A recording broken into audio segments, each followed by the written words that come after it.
Teman-teman tahu nggak bahwa sebuah kata atau frase dapat mencerminkan tempat kerja seseorang?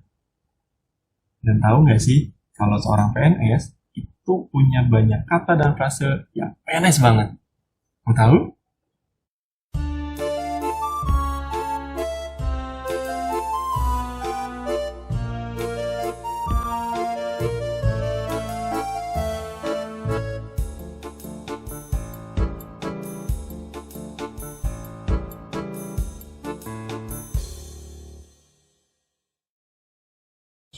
Yang pertama, itu ada kata atau frase siap.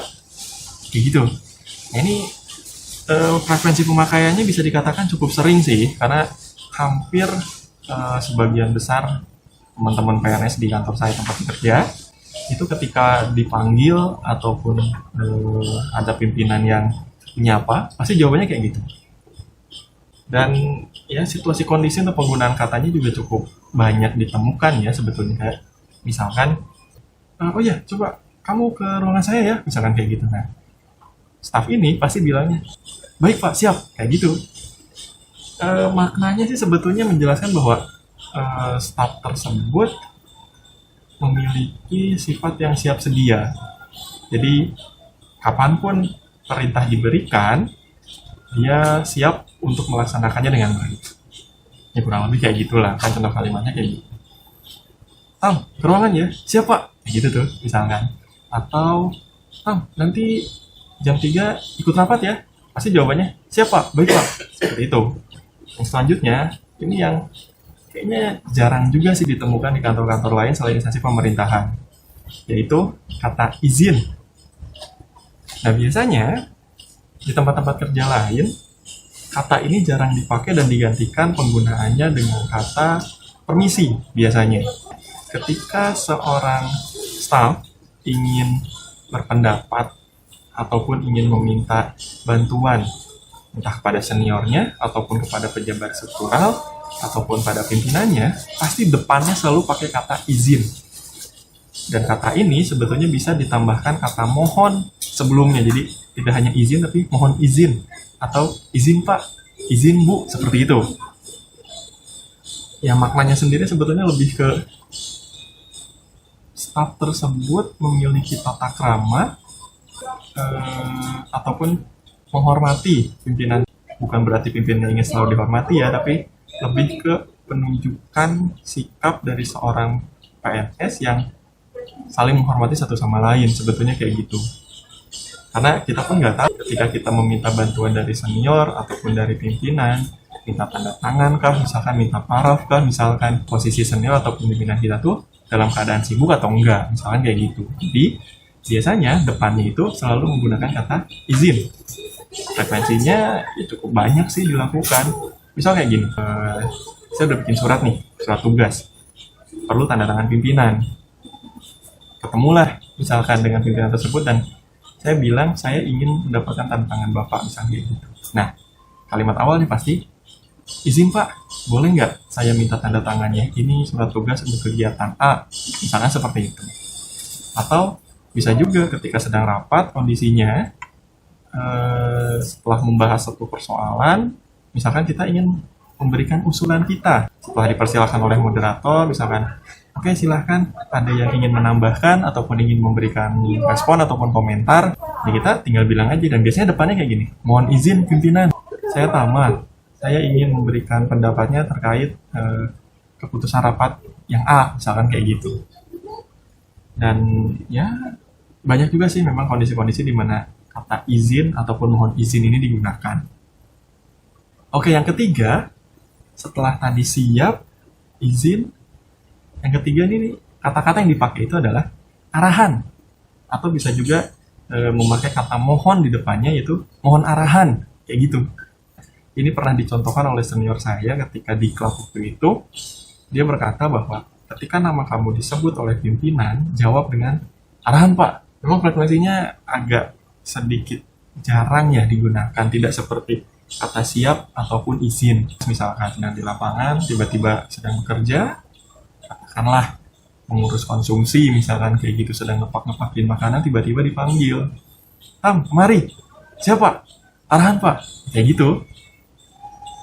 Intinya menanyakan kira-kira tugas apa nih yang Bapak berikan untuk saya.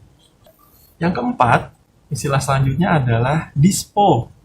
Nah ini yang lucu juga sih, karena kata-kata ini unik dan nggak ditemukan di perusahaan-perusahaan ataupun tempat kerja swasta.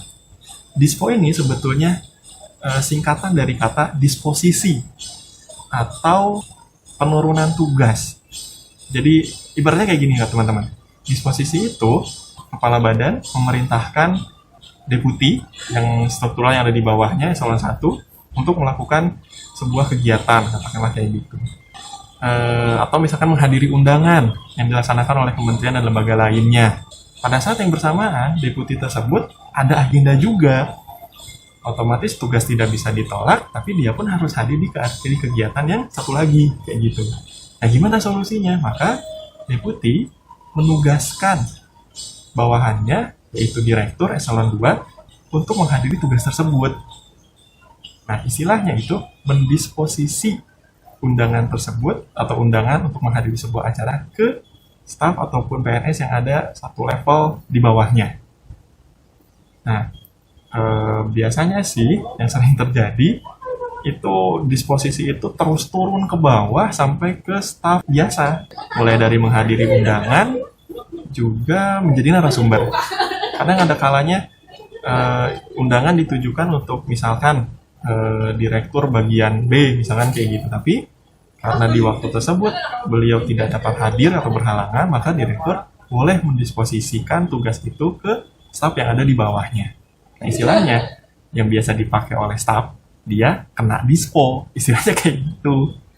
Nah, frekuensi pemakaiannya juga ini lumayan sering juga sih, karena tergantung ya, kalau misalkan memang sudah menjelang semester 2 di tahun kerja, itu biasanya semakin banyak kegiatan-kegiatan yang memang harus kita laksanakan. Nah, dispo ini semakin banyak tentunya.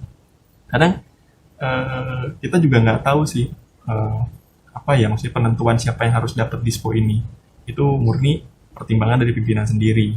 Nah, kadang jadi ceng-cengan di kita aja di antara staf. Jadi kayak misalkan, lu hadir di rapat ini nggak? Direktur lu hadir di rapat C nggak misalkan? Enggak tuh, dia dispo gue gitu. Misalnya kayak gitu tuh, dia dispo gue tuh. Nah, kayak gitu. Jadi istilah dispo tuh dipakai untuk menjelaskan bahwa saya dapat perintah, dapat tugas yang sebetulnya yaitu diturunkan juga, penugasan itu diturunkan dari atasannya ke dia, kayak gitu. Atau contoh lainnya misalkan kayak, lu dapat dispo nggak kemarin? Nah, kayak gitu.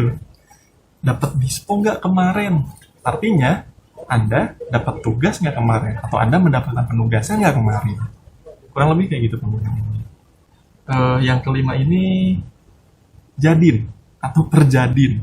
Ini juga lucu sih sebetulnya, karena buat orang-orang di luar sana yang katakanlah belum pernah bekerja di instansi pemerintahan, kadang ya bingung juga sih dengar kata-kata kayak gini, perjadin atau jadin. Mereka biasanya dengar atau paham kata-kata dinas biasanya.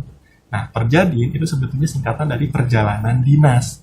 Disingkat lagi jadi jadin, yaitu perjalanan, sama artinya perjalanan dinas, cuma supaya lebih enak diucapkan, supaya lebih pendek diucapkan, jadilah jadin gitu. Nah, contoh penggunaannya misalkan, yaitu hampir mirip seperti kalau kita menggunakan kata dinas atau pergi, tapi dalam hal penugasan keluar kota.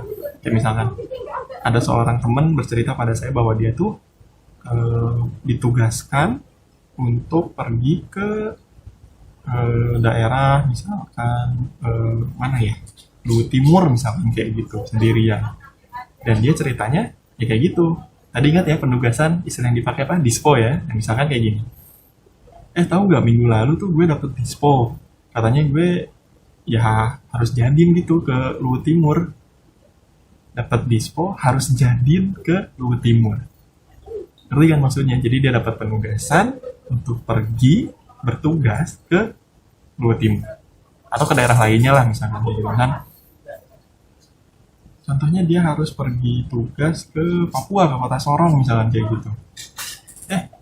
Minggu depan kegiatan C jadi kan ya, lumayan lah kita jadiin tuh ke Sorong. Kayak gitu penggunaannya. Oke, kurang lebih itu saja untuk pengenalan kosakata di dalam istilah per-PNS-an. Nanti di episode selanjutnya akan saya terangkan kosakata atau frase-frase lain yang ya memang PNS banget sih. Kalau bukan PNS biasanya jarang digunakan kata-kata ini. Dadah.